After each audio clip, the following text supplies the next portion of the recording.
Alors, ça fait 4 jours que je suis travaillé par juste un mot, un texte lu dans la parole de Dieu.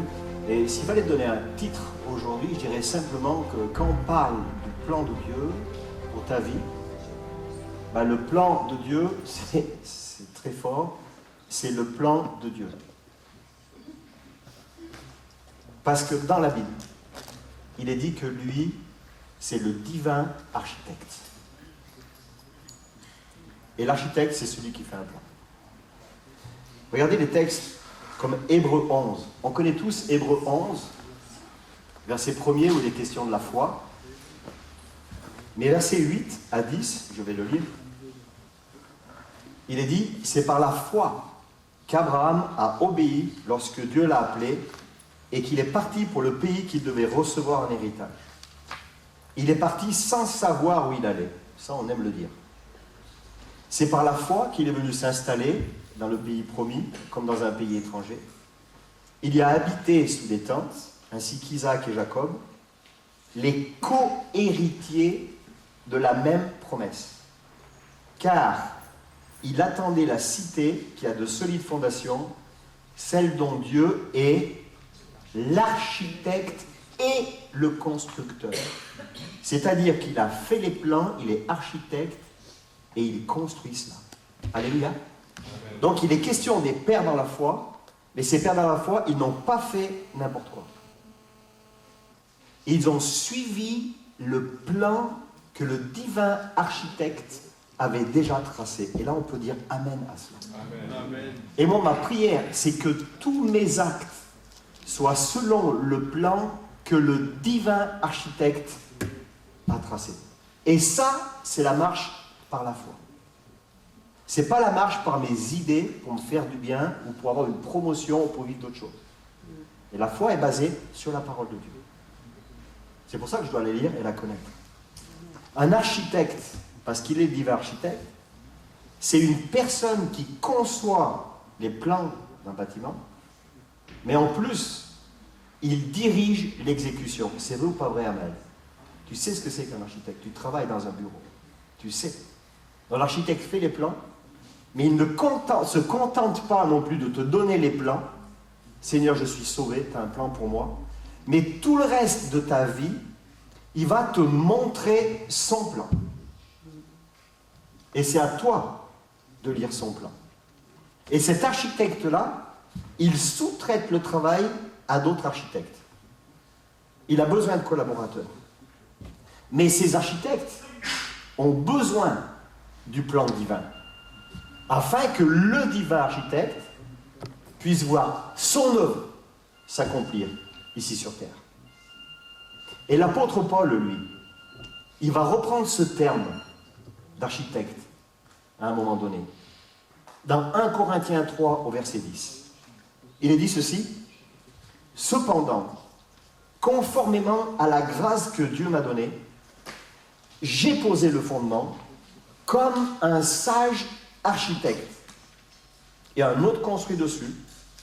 Cependant, que chacun fasse attention à la manière dont il construit dessus. » Ça m'a béni.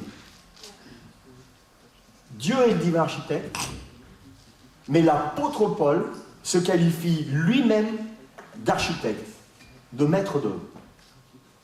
Et vous savez, ce mot architecte, c'est le même mot qui vient du grec architecton, qui veut dire apôtre.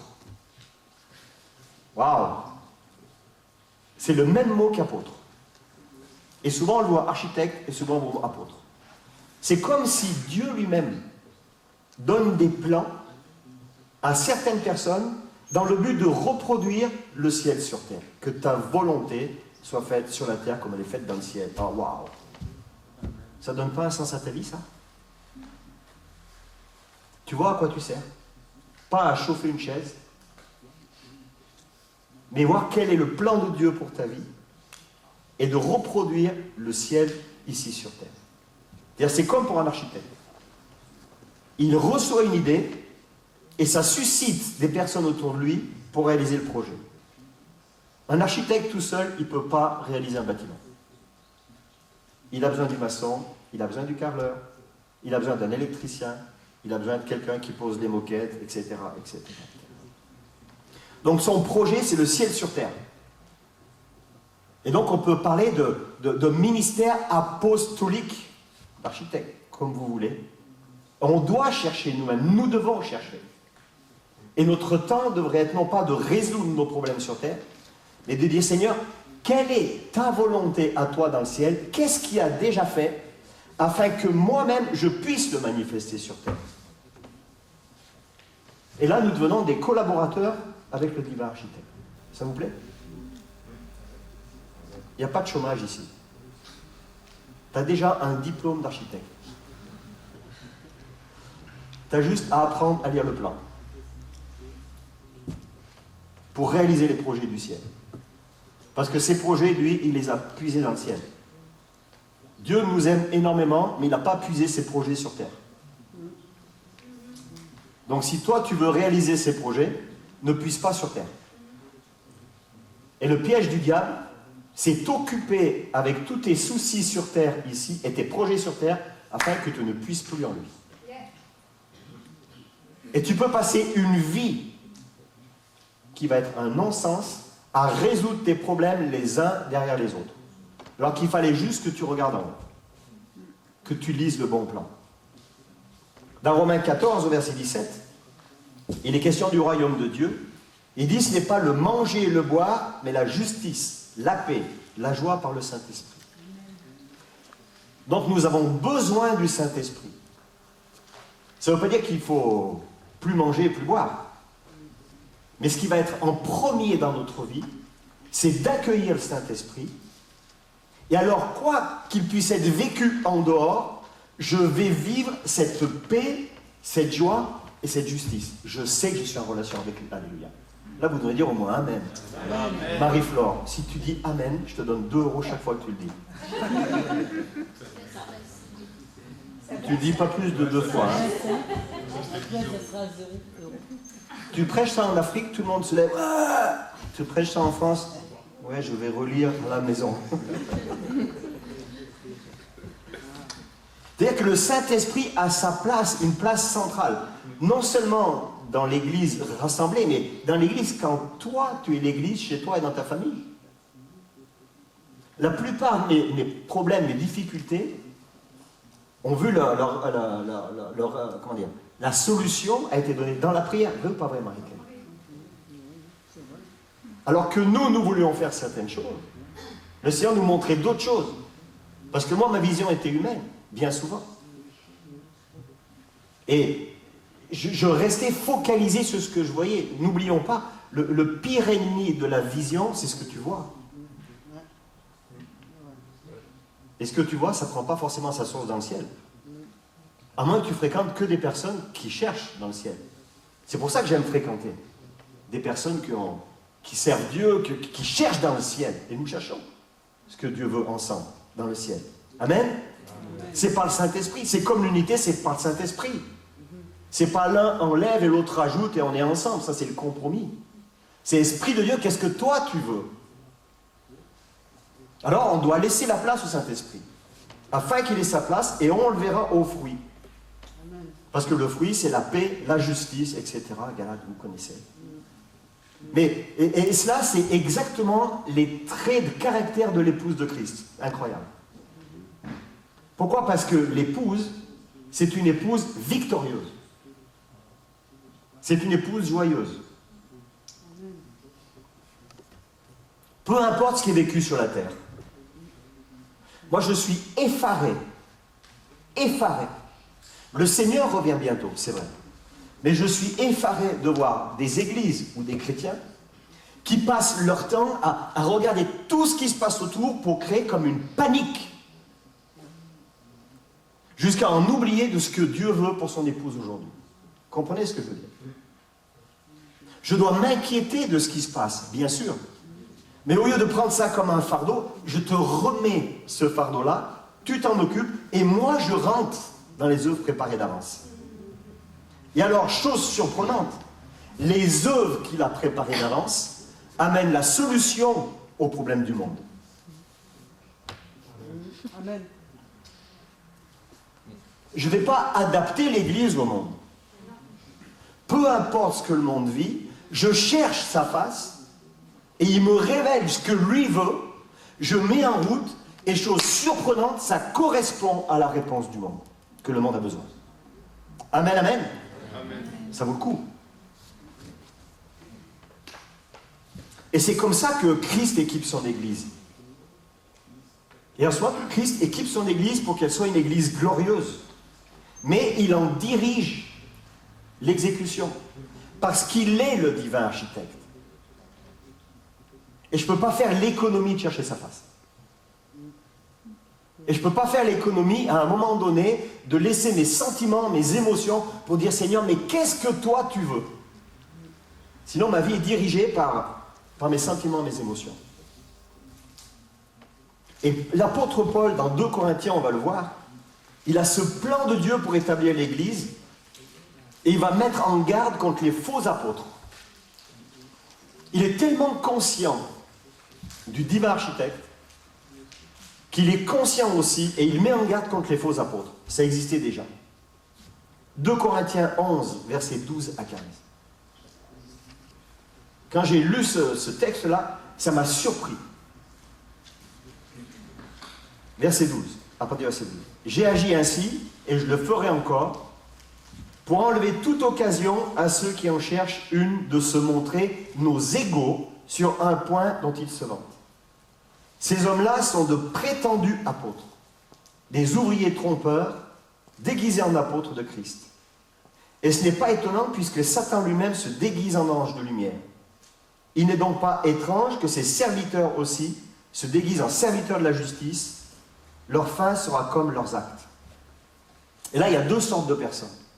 Il est question de personnes, des ouvriers trompeurs. Ça, ce sont des ouvriers. Ce sont ceux qui sont déjà dans l'Église et qui prennent les membres de l'Église pour faire leur propre affaire avec. C'est pour ça qu'ils disent ce sont nos propres égaux. C'est les autoproclamés de l'intérieur. Et ils font leur truc. Mais ça ne dure pas longtemps. Mais ils font du mal. Hein? Et là, ce sont ceux qui n'ont pas de titre, qui s'en donnent un.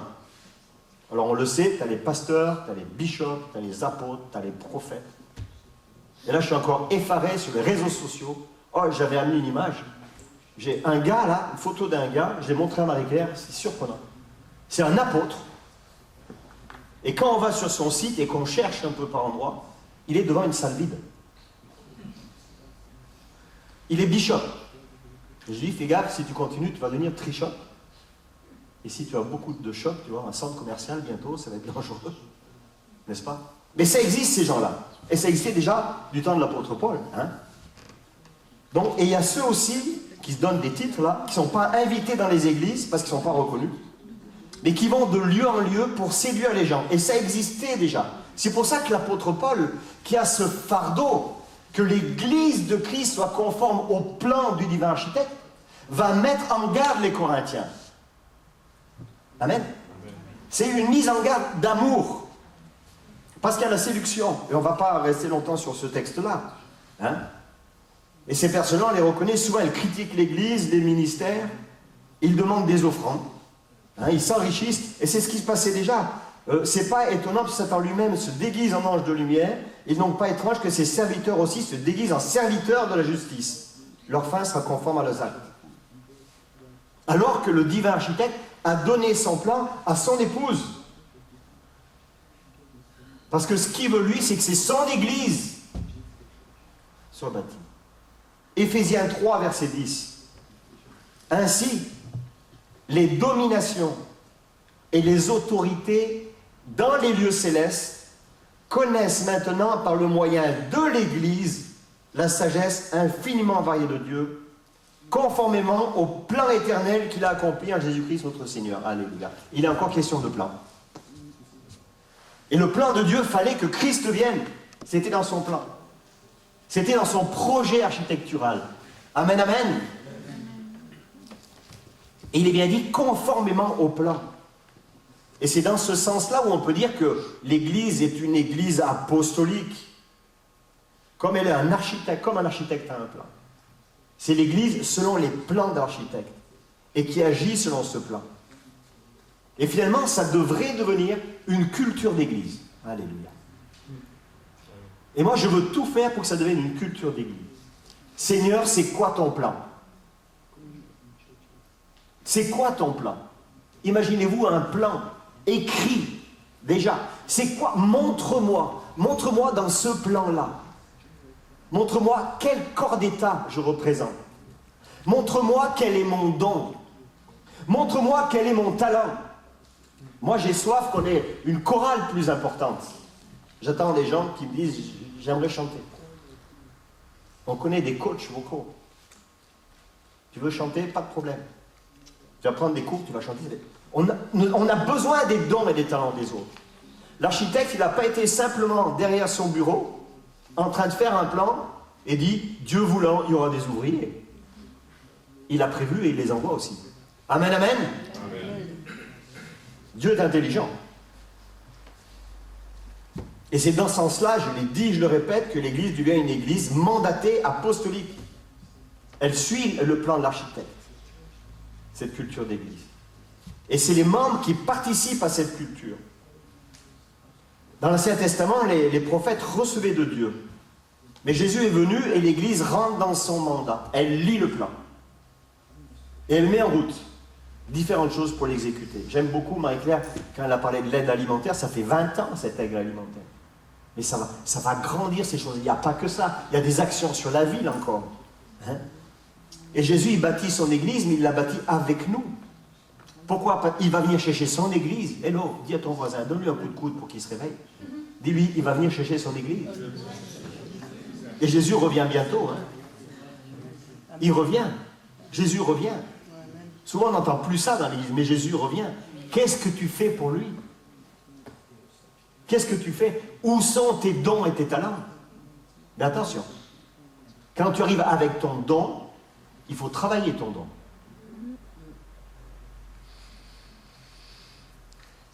Et l'Église, on l'appellera Église prophétique, on l'a appelée Église prophétique, parce qu'elle prend dans le ciel pour ici et maintenant, mais elle est apostolique parce qu'elle a une vision pour équiper, pour implanter, pour nourrir, pour grandir. Elle participe à l'œuvre.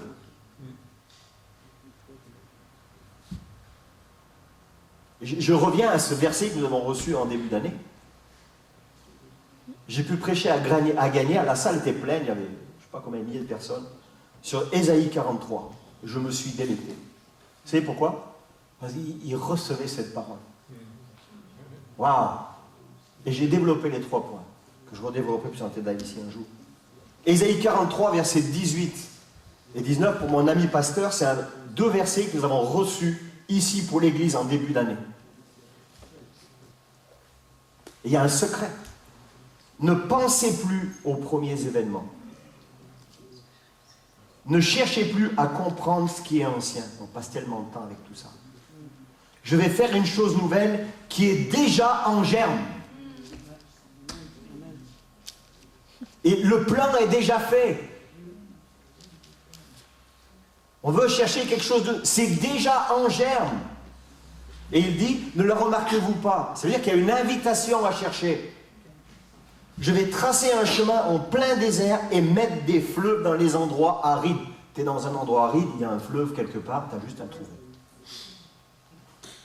Au lieu de pleurer. Pleure un temps, mais après cherche.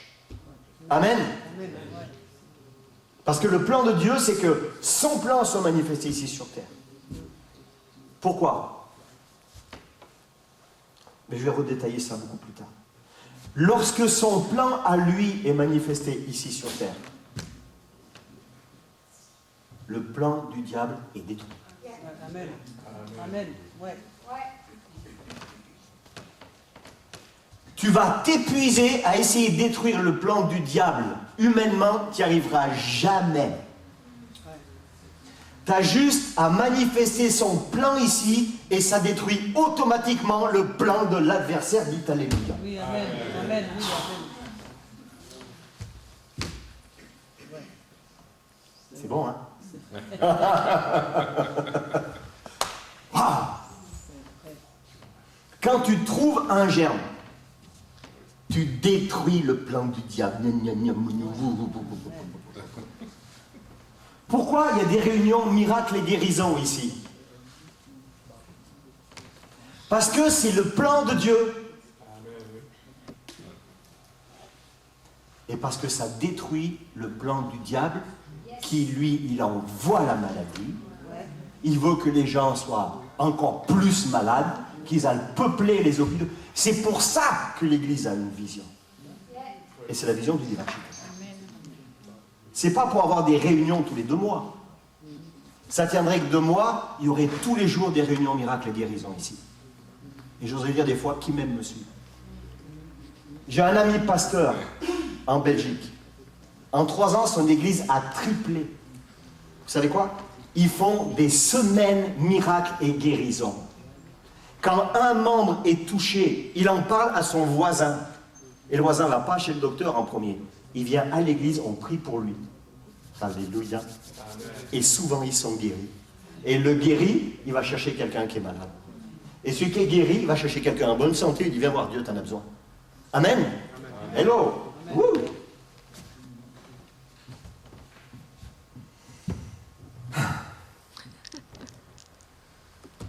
Avec Marie-Claire, pourquoi on enseigne les couples? Pourquoi on enseigne les jeunes aussi? On a fait un séminaire à Gagnères pour les jeunes, des réunions pour les jeunes, des réunions pour les couples, prêcher dans la grande salle. Pourquoi? Et les gens du Nord me disaient, tu te reposes jamais. Et lui, il se repose. Le diable, il se repose. Moi, j'ai lu quelque part qui rôde comme un lion rugissant, cherchant qui dévorer. Mais je vais vous dire, il y a un problème majeur dans ce verset. C'est que bien souvent le diable, il rôde comme un lion, mais il rugit, mais tu ne l'entends pas rugir. Je ne sais pas pourquoi on dit comme un lion rugissant. Hein. Moi, je pense que c'est la position du lion rugissant. Dans le jardin d'Éden, quand l'adversaire est venu, Adam et Ève, est-ce qu'ils l'ont vu arriver? Ils étaient cool, tranquilles. Hein. Tout allait bien. Et puis il est arrivé insidieusement aussi. C'est pour ça que dans la Bible, il ne pas se relâcher dans la prière. Regardez par exemple, lors des offrandes, lorsqu'on donne pour les œuvres que Dieu nous demande de faire, pour l'Église, pour l'aide alimentaire, c'est pour que le royaume de Dieu avance. Et il y a une lutte qui est en toi. Et cette lutte, c'est quoi? Je donne pas. Je donne pas. Pourquoi? Parce que quand tu donnes, tu n'enrichis pas l'Église. C'est pas vrai. Si tu donnes pas, tu t'appauvris. On l'a vu tout à l'heure. Mais quand tu donnes, tu permets que l'on donne des vêtements, qu'on donne de la nourriture. Et au moment de mettre ton chèque ou l'argent, là, dans ce moment-là, alors que toi, tu es cool, tu penses au poulet qui est en train de cuire à l'église, à la maison. Tu es là, c'est le moment d'offrande. Tu as prévu tes 10 euros, 5 euros, peu importe ce que tu as prévu. Et le diable commence à mettre des doutes parce qu'il sait que quand tu vas donner, là, à ce moment-là, tu es insupportable pour l'adversaire. Parce qu'avec ce que tu vas donner, c'est l'œuvre de Dieu, c'est ce que le divin architecte a prévu que tu donnes, qui va être investi afin que les gens soient restaurés dans leur identité, dans leur relation de couple, au niveau d'une dignité, etc. Vous comprenez la lutte, comment elle se passe? Amen. Est-ce que ça vous parle?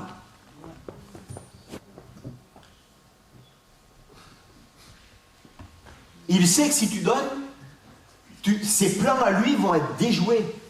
Pourquoi? L'évangile, c'est une démonstration de puissance. Quand tu aides quelqu'un, c'est une démonstration de puissance. Parce qu'avant, tu n'avais pas forcément envie d'aider les gens. La démonstration de puissance, c'est pas prier pour quelqu'un et seulement qu'il soit guéri. C'est quand tu donnes.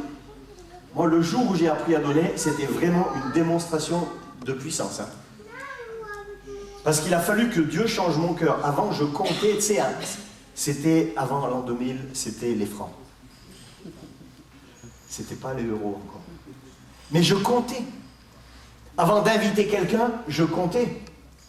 Et la puissance de Dieu a fait que, à un moment donné, tu donnes. L'évangile, c'est une démonstration de puissance. Amen. Ouais. Et quand tu donnes, c'est une démonstration de puissance. Une vie changée, c'est une démonstration de puissance. Et quand tu donnes, c'est pour que les vies soient changées. Et puis il est dit, choisis Dieu ou maman. Amen. Moi, j'ai aimé, c'est la semaine dernière, quand il y a eu le groupe So Gospel, il y a 15 jours. J'ai aimé cette vulnérabilité. De voir un groupe qui sillonne la France, qui est venu ici pour la louange, et gloire à Dieu pour tout ce que vous avez fait, ce que nous avons fait. Les héberger, les servir, leur donner à manger, c'était le plan de Dieu. Ceux qui n'étaient pas là, vous avez raté quelque chose. Et je vous assure que voir ces gens qui tournent en France et qui chantent le gospel, toute leur foi, tout leur amour, et qui ont un certain succès. Et quand tu demandes à leur leader, Michael, de témoigner, et il commence à parler que sa femme a eu un enfant mort-né, et il s'est mis à pleurer, il n'a pas pu aller plus loin. Moi je regardais, je dis Seigneur, voilà, ça c'est l'humilité, et ça c'est la réalité de l'évangile. Tu peux être dans la gloire ou dans un moment incroyable d'extase avec Dieu, mais dans ton cœur, il y a une humanité et des choses que tu as vécues. Est-ce que cela empêche de servir Jésus? Non. Mais il a dit, il n'y a que Dieu qui peut le rétablir. Amen. Et ça, c'est la réalité de l'évangile. Combien c'était facile pour eux de faire ce qu'ils ont fait ici, une excellente louange, et de pouvoir prêcher un message de foi. Mais quelle honnêteté. Et ça, c'est le plan de Dieu. Parce que dans le plan de Dieu, il y a les fondations, il y a le mur, il y a la décoration. Mais avant la décoration, il y a la réalité de ton cœur. Mais Dieu t'aime tel que tu es. Dis-le à ton voisin, Dieu t'aime tel que tu es. Et je peux pas enlever de ma vie le côté authentique que je suis. Je peux pas l'enlever. Et je ne veux pas avoir une façade. Et je veux vous donner un secret. Parce que j'ai un secret, juste avant qu'on puisse prier. C'est Matthieu 6, 33. Ah, celui-là alors. Hein. Ce fameux verset de Matthieu 6, 33. Cherchez d'abord le royaume de Dieu et sa justice, et toutes choses vous seront données par-dessus tout. Souvent, c'est quand on fait des séminaires pour les célibataires, on leur donne ce verset-là. Alors là, quand tu leur donnes ce verset, tu leur donnes des boutons en même temps. Ils sont allergiques à ce verset-là. Ils ne comprennent pas. Vous savez, moi j'ai 4 enfants, ils sont tous mariés. C'est vraiment bien, ça. Je suis content. Et il y a quelque temps, un de mes petits-enfants, on en a 10, 11 bientôt. Enfin, il y en a 11, il y en a un qui n'est pas sorti encore. Mais il y en a un de mes petits-enfants qui me disait, maman, donc ma fille, elle est pénible. Parce que quand je parle, c'est une fille, quand je parle des garçons, elle me dit, tu sais, il faut que tu cherches d'abord le royaume de Dieu et sa justice, et tout te sera donné par-dessus tout. C'est-à-dire que elle, qui m'a reproché pendant 15 ans de lui donner ce verset, aujourd'hui, c'est elle qui le donne à ses enfants. Amen. Vous savez pourquoi je lui ai donné ce verset?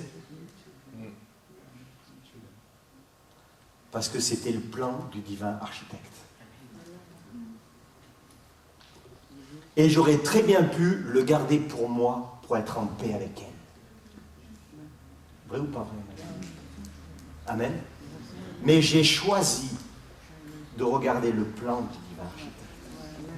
Et dans ta vie, tu peux, pour être en paix avec tout le monde, avec tes sentiments, tes émotions, prendre les décisions que tu veux. Ou alors tu regardes le plan du divin architecte. Mais si tu regardes le plan du divin architecte, je veux dire que tôt ou tard, ça paye. Vous savez, ça c'est passionnant. Pourquoi? Parce que le fait de rester connecté, ça permet au miracle de devenir quelque chose de normal dans nos vies quotidiennes. Et on doit prendre des fois des décisions pour rester connecté. Regardez les actes. Acte 6, verset 4. À partir du verset 2. Les 12 convoquèrent, donc à un moment donné, il y a tellement de travail pour les apôtres qui servaient à table. Il faut trouver des gens qui vont servir à table, afin que eux puissent continuer à exercer leur mandat. Hein? Acte 6, partie du verset 2. Acte 6, 2. Les 12 convoquèrent l'ensemble des disciples et dirent, il ne convient pas que nous délaissions la parole de Dieu pour servir aux tables. C'est pourquoi, frères et sœurs, choisissez parmi vous 7 hommes de qui l'on rende un bon témoignage, remplis d'Esprit Saint et de sagesse, et nous les chargerons de ce travail. Verset 4. Quant à nous, nous continuerons à nous consacrer à la prière et au ministère de la parole. C'est-à-dire qu'aux disciples eux-mêmes, il a fallu, les disciples ont dû nommer des personnes qui allaient servir aux tables pour libérer les apôtres dans leur ministère. Et de temps en temps, nous devons faire des choix, nous aussi, par rapport à ce que Dieu nous demande. Mais le concret de l'histoire, c'est que les besoins du peuple grandissaient. Mais ces besoins-là, comme ils grandissaient, vous savez quoi? Ça les distrayait de leur mandat. Et tes besoins peuvent grandir. Les besoins des gens qui sont autour de toi peuvent grandir aussi. Et qui te dit que ce n'est pas pour te distraire? Je vais à droite, je vais à gauche, je veux juste servir Dieu. Et je dois faire des choix. Je dois apprendre à dire oui, mais je dois apprendre à dire non. Le besoin du peuple grandissait, les distrayait de leur mandat initial, mais les apôtres, ils s'intéressaient quand même aux besoins du peuple, puisqu'ils vont nommer 7 personnes qui vont être triées sur le volet pour faire le travail là. Comprenez ce que je veux dire? À quoi Dieu t'appelle? Oui, mais d'abord c'est... Oui, mais d'abord... À quoi Dieu t'appelle? Oui, mais j'aime pas. Si je fais pas, j'aime pas. Qui te dit? C'est pas parce que tu fais pas que tu aimes pas. Les apôtres, ils n'ont pas dit, le peuple n'a pas de besoin, je rentre dans mon ministère et je m'enferme dans un cloître, maintenant je vais prier et je suis retiré pour évangéliser. C'est pas comme ça que ça s'est passé. Les apôtres avaient toujours le fardeau du peuple, mais pour rentrer dans leur mandat, ils ont nommé 7 personnes. Ils ont pris le temps de voir les qualités des 7 personnes, afin qu'elles-mêmes puissent décharger les apôtres. Amen, amen. Et s'occuper réellement du besoin du peuple. Souvent, nous, on a l'impression que si on ne fait pas, oui, mais Seigneur, tu m'as donné un grand cœur. Oui, alors, ça veut dire que c'est toi qui dois faire. Est-ce que vous comprenez ce que je veux dire?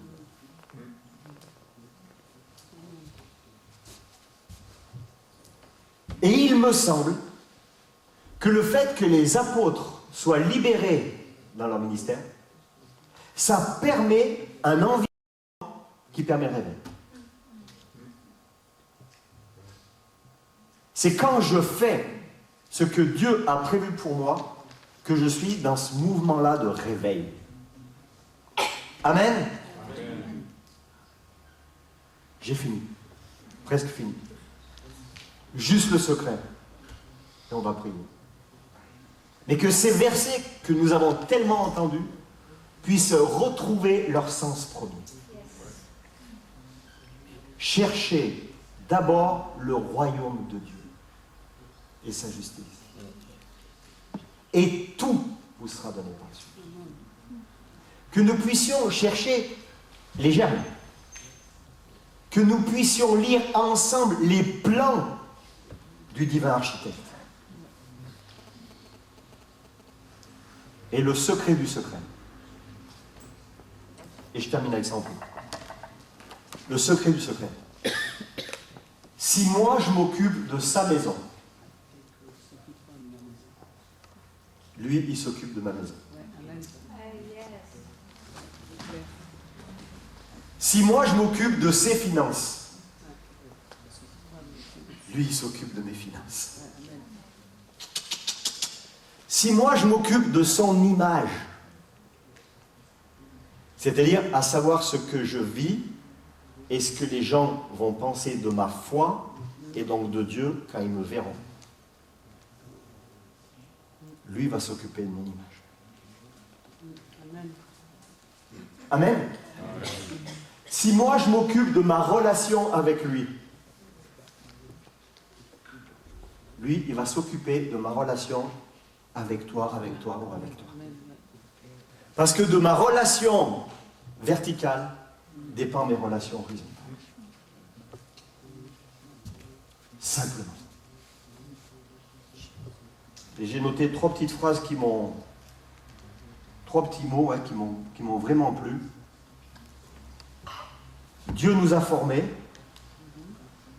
C'est pour ça qu'il est architecte. Il a prévu quelque chose pour nous. Le péché nous a déformés. Et Jésus peut nous transformer. Il faut juste lui faire un peu plus de place. Est-ce qu'on peut se lever puis j'aimerais prier, s'il vous plaît.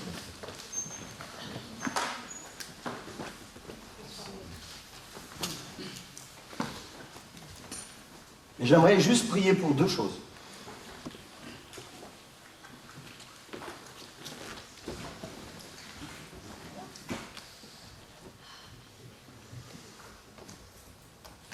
Et la première, c'est peut-être que tu vis une situation qui est difficile.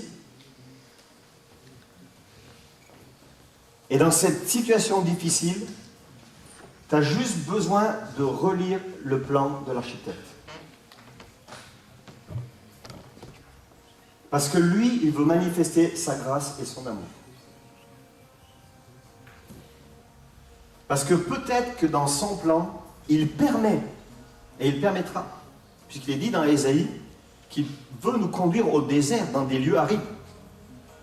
Et pourquoi? Pour manifester sa grâce. Et tu as juste à saisir cette portion de grâce qu'il veut manifester dans ce que tu vis. Ça, c'est le premier. Et puis le deuxième, très simple. Dieu a besoin de personne pour bâtir sa maison. Mais c'est sa maison selon ses plans, parce qu'il est divin architecte. Alors simplement, on va baisser la tête, puis on ferme les yeux. Et si tu es interpellé par un des deux sujets, on ne va pas s'avancer, on reste à notre place aujourd'hui. Mais juste la main sur la poitrine. Moi je vais vous dire, je mets la main sur la poitrine pour les deux sujets. Parce que moi je vis des choses aussi où j'ai besoin de saisir pourquoi, et de saisir sa grâce dans ces choses-là. Puis aussi je veux être tellement utilisé par lui. Et j'aimerais tellement qu'il se serve encore plus de moi-même, mon épouse, mes enfants, ma famille. Ça, c'est mon cri. Et ça, c'est ma vie. Pour moi, la réussite, en termes de réussite, c'est quand toi et ta maison, tu sers l'Éternel. C'est quand tu sais que tout peut s'ébranler autour de toi, que lui, il est là. Lui, il est présent. Et quand tu décides de faire de lui ta priorité, comme toi, tu t'occupes de lui, crois-moi que lui va s'occuper de la situation dans laquelle tu es. Alors simplement, je vais prier, puis je vais demander à Marie-Claire de venir ici aussi, elle priera après. Et ça, c'est les deux appels pour ce matin. Puis qu'on puisse garder ça précieusement. Et quand on va prier, je sais qu'il va agir. Juste, on reprend notre place. On le remet comme l'architecte de notre vie, ok? Ben Seigneur, moi je veux te prier pour chacun qui a la main sur la poitrine, pour une chose ou une autre, ou peut-être les deux. Et je veux te prier simplement, Seigneur, que je sais que tu as déroulé le plan. Mais que tu ouvres nos yeux.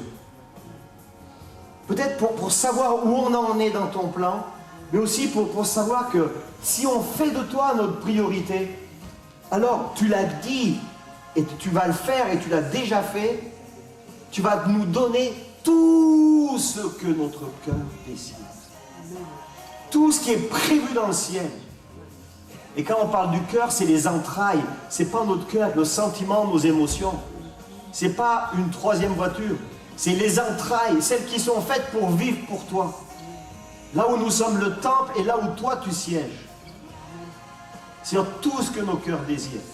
Et Seigneur, on veut déposer à tes pieds tous les fardeaux, tous les soucis.